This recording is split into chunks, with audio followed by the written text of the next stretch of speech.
Hello दोस्तों, कैसे हैं आप लोग। मेरे ख्याल से आप लोग अच्छे ही होंगे। मेरा नाम अमित और आप देख रहे हैं अमित स्टडी। आप हमारे साथ बने रहिए, मैं आपके साथ बना रहूँगा। अगर आप नए एस्पिरेंट हैं या पुराने हो चुके हैं, RRB, NTPC, group D, SSC या किसी भी कॉम्पिटिटिव एग्ज़ाम की तैयारी कर रहे हैं, तो ये वीडियो आपके लिए है। मैं इस वीडियो के माध्यम से आपको बताना चाहता हूँ कि आपको ज़्यादा पढ़ने की ज़रूरत नहीं है।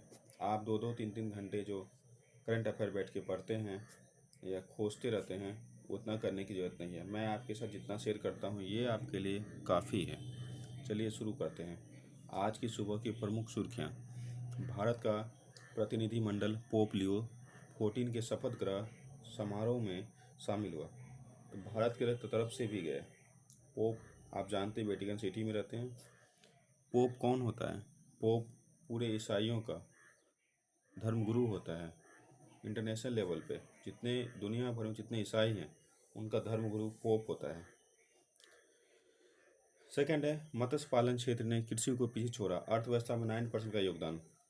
यानी कृषि से जितना इनकम होता है, जितनी देश को जीडीपी मिलती है, बढ़ती है, उससे ज़्यादा मत्स्य पालन में 9% योगदान है।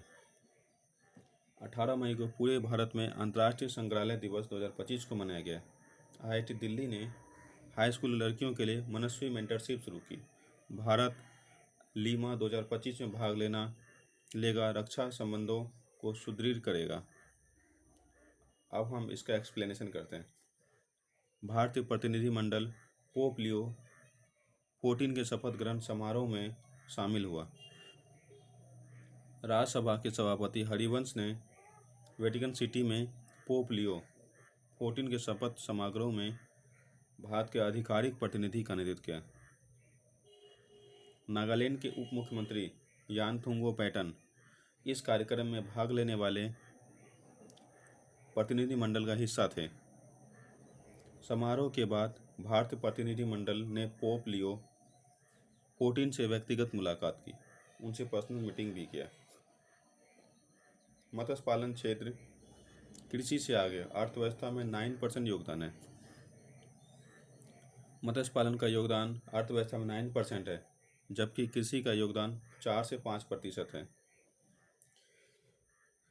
केंद्रीय मत्स्य पालन मंत्री राजीव रंजन सिंह ने इस बात पर प्रकाश डाला कि मत्स्य पालन भारत की अर्थव्यवस्था में 9% का योगदान है, जबकि कृषि का 4% है। आप याद रखिए, कृषि मत्स्य पालन मंत्री राजीव रंजन जी, इनका नाम याद, ये मंत्री हैं। उन्होंने त्रिपुरा के कैलाश शहर में एक एकीकृत एक्वा पार्क की आधारशिला रखी। त्रिपुरा के कैलाश शहर में एक्वा पार्क की आधारशिला रखी, जो 11 नियोजित पार्कों का हिस्सा है। 11 नियोजित पार्क, जिसमें 4 पूर्वोत्तर में हैं, जिसमें से 4 जो एक्वा पार्क हैं वो पूर्वोत्तर राज्यों में है। त्रिपुरा की मछली की मांग वार्षिक रूप से 1.5 लाख मीट्रिक टन है। त्रिपुरा की मछली में त्रिपुरा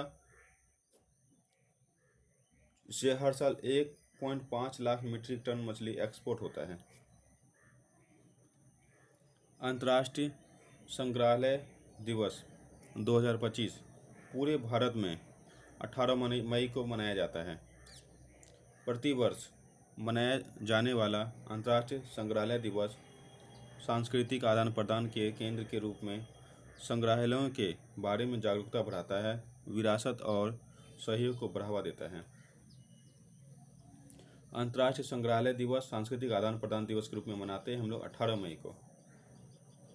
हम दूसरे देश की संस्कृति और वहाँ की विरासत को बढ़ावा देने का काम करते हैं। इस वर्ष का विषय future of museums in rapidly changing communities, जो कि संग्रहालयों को आधुनिक सामाजिक बदलाव के अनुकूल बनाने पर केंद्रित है। जो हमारे पास संग्रहालय है लोगों की रिक्वायरमेंट या जो करंट सिचुएशंस है सोसाइटी की, उनके अनुसार हम लोग म्यूजियम में बदलाव लाते हैं। भारतीय पुरातत्व सर्वेक्षण ASI ने सार्वजनिक सहभागिता को प्रोत्साहित करते हुए एएसआई स्मारकों और संग्रहालयों में निःशुल्क प्रवेश की घोषणा की। आईआईटी दिल्ली ने हाई स्कूल लड़कियों के लिए मनस्वी मेंटरशिप शुरू की। आईआईटी दिल्ली ने हाई स्कूल लड़कियों को विज्ञान, प्रौद्योगिकी यानी इंडस्ट्रियल इंजीनियरिंग और गणित में करियर बनाने के लिए प्रेरित करने के लिए स्टेम मेंटरशिप पहल मनस्वी का आयोजन किया है। Manasvi STEM science, technology, engineering and mathematics STEM का फुल फॉर्म है। आईआईटी दिल्ली के अकादमिक आउटरीच और नई पहल कार्यालय के नेतृत्व में यह कार्यक्रम स्टेम क्षेत्रों में लैंगिक असमानताओं को दूर करने का प्रयास करता है। मनस्वी का उद्देश्य लड़कियों को कौशल और आत्मविश्वास से लैस कर रहा है। भारत लीमा 2025 में भाग लेगा, रक्षा संबंधों को मजबूत करेगा। संजय सेठ मलेशिया में 17वीं लैंग कॉबी अंतर्राष्ट्रीय समुद्री और एयरोस्पेस प्रदर्शनी LIMA 2025 में भारतीय प्रतिनिधि मंडल का नेतृत्व करेंगे। वह भारतीय मंडल का उद्घाटन करेंगे और मलेशिया रक्षा मंत्री दातो सेरी मोहम्मद खालिद बिन नॉर्डिन के साथ चर्चा करेंगे। इस यात्रा का उद्देश्य व्यापक रणनीति साझेदारी और अंतर्राष्ट्रीय द्विपक्षीय सुरक्षा सहयोग को सुदृढ़ बनाना है। विश्व का पहला मानव मूत्राशय प्रत्यारोपण अमेरिका में किया गया। मूत्राशय प्रत्यारोपण, जहाँ पे मूत्र इकट्ठा होता है। दक्षिणी कैलिफोर्निया के सर्जनों ने पहला मानव मूत्राशय प्रत्यारोपण किया, जो मूत्राशय की गंभीर स्थिति वाले रोगियों के लिए एक अभूतपूर्व उपचार प्रदान करता है। कैलिफोर्निया विश्वविद्यालय लॉस एंजलिस और दक्षिण कैलिफोर्निया विश्वविद्यालय के सर्जनों ने एक 40 वर्षीय व्यक्ति की ऑपरेशन किया, जो दुर्लभ मूत्राशय कैंसर उपचारों के कारण मूत्राशय की कार्य क्षमता को खो चुका था।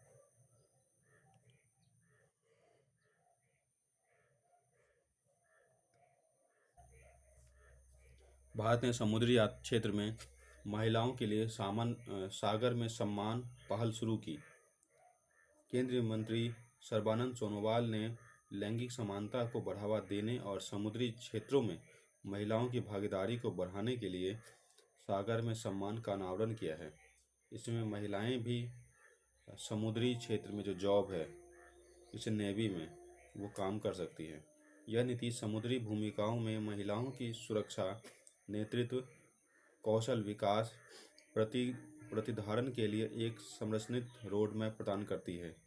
भारत में महिला नाविकों की संख्या में 649% की वृद्धि देखी गई है, जो 2014 में 341 से बढ़कर 2024 में 2557 हो गई, जो सरकारी प्रयासों को दर्शाता है। DPIIT और GEAPP ने स्वच्छ ऊर्जा नवाचार को बढ़ावा देने के लिए साझेदारी की। DPIIT का फुल फॉर्म मैं आपको बताना चाहता हूँ। Department of promotion of industry and internal trade. Department for promotion for industrial and internal trade. DPIIT ने भारत के स्वच्छ ऊर्जा क्षेत्र में स्थिरता, नवाचार, उद्यमिता को बढ़ावा देने के लिए global energy alliance for people and planet GEAP का फुल फॉर्म है। Global energy alliance for people and planet, ये GEAPP का फुल फॉर्म है। के साथ समझौता किया गया ताकि जो भारत में स्वच्छ ऊर्जा की स्थिरता बनी रहे और न्यू एनर्जी की खोज हो सके, ताकि यहाँ की इंडस्ट्रियल को बढ़ावा मिले। 2 वर्ष की साझेदारी का उद्देश्य भारत को शुद्ध शून्य लक्ष्यों के साथ संरक्षित करते हुए वित्त पोषण, सलाह और पायलट अवसरों के माध्यम से जलवायु तकनीक स्टार्टअप का समर्थन करना। त्रिपुरा में मछली महोत्सव का आयोजन 42.4 करोड़ रुपए की लागत से आधारशिला रखी गई। केंद्रीय मंत्री राजीव रंजन जी